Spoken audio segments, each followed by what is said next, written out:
So I know you've got some maps of what you think exactly could be happening here in these next hours of where Israel could choose to strike. What's first?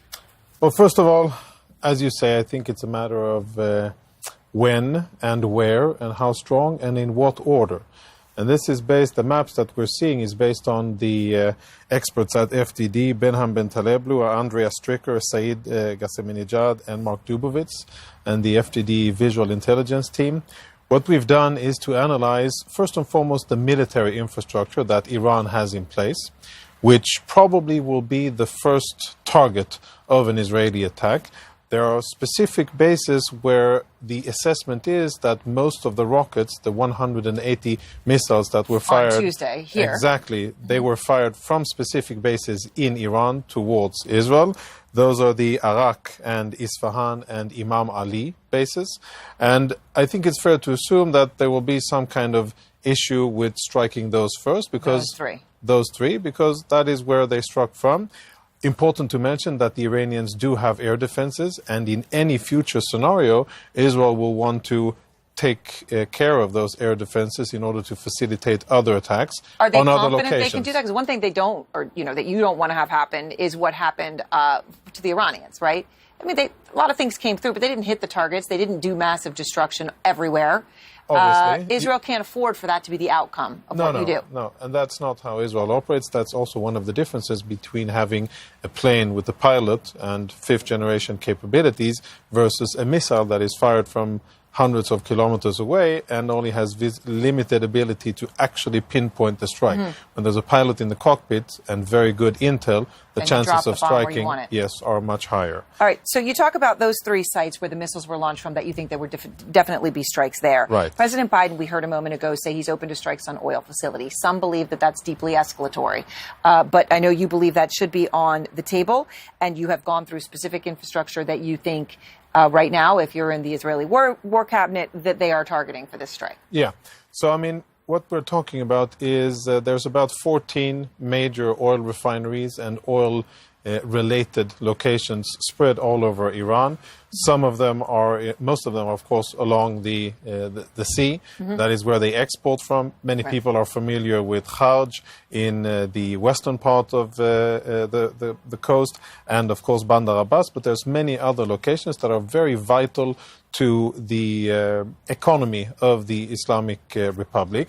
But if you look at Tehran, and you can see really the abundance of important regime targets in Tehran, we're talking about, the Supreme Leader's office, where he runs Iran from, the Ministry of Defense, the Intel and Security, which is where they do internal oppression and external operations from, the IRGC, and many other locations. So I would look very strongly at Tehran. But if you look where the Supreme Leader does his work and rules the country from, if Israel strikes that, right. Many hear that and say, okay, that is a whole new thing.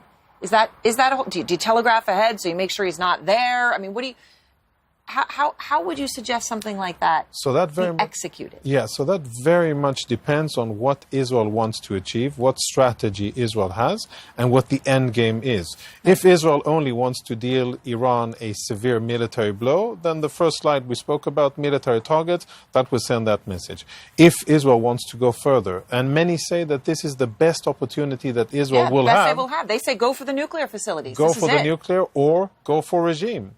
And Israel has collected a lot of intelligence over the years. It has, I think, a very good understanding of where the targets are. In terms of nuclear sites, it becomes a little bit more complex with the nuclear sites, because if Israel, there's a lot of sites there, there's about 15 sites, but there's 4 specific sites that are new and probably more related to weaponization. Foreign experts, they indicate that they have enough fissile material for 15 bombs already. So it's kind of a double-edged sword, but bottom line, where we really are now, this could happen in a matter of days, and I think that there's an abundance of targets. We'll see what Israel decides to.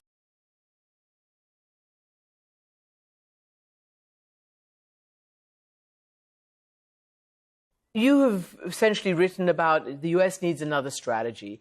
I think you sort of describe the U.S. being essentially in the passenger seat right now, even though it's Israel's biggest ally and provides it with the wherewithal to conduct these military operations. What should and what could the US... I mean, we've seen endless shuttle diplomacy. We've seen efforts to resolve, at least somehow, the situation between Hamas and Israel, get the hostages back, do the swaps, get a ceasefire, etc. It hasn't happened, and it's been a year. What should the US do? What more leverage does it have? Well, I think two caveats are important. One, the administration has made efforts to try to shape and to influence Israeli military operations over the past year. It has not been extraordinarily successful. There have been some instances in which we've had an impact. I think the Rafah campaign, while destructive, was ultimately less destructive than it would have been had Israel executed its original plans. There were some changes to humanitarian aid at different points in time, but that's relatively relatively limited compared to having a real impact on the course of the war. The second caveat is it is going to be more difficult to influence Israel now than it was at any point prior to this, in part because of what you raised with the former prime minister, which is Prime Minister Netanyahu is in a stronger position politically now than at any time since this war began. The polling indicates that he's up to 40% approval, which isn't great on an absolute scale, but is much better than where he was. And even more importantly, he's been able to expand his coalition in the Knesset to bring in additional right of center members. Now it's at 68, which makes it much more difficult to engineer a vote of no confidence. In terms of what the United States should do, I think there are two things. One is the United States needs to define what its objectives are for these wars. One of those objectives is Israel's security, including the release of the hostages, which, as you mentioned, has fallen off the radar since the recent escalation has taken place. But what is in the U.S. interest? What do we want to see come out of this? We've, of course, talked about the two-state solution. We would like to see a functioning, stable government in Lebanon where the monopoly of force is possessed by the government and not by a militant group. We would like to see stability amongst our partners throughout the region.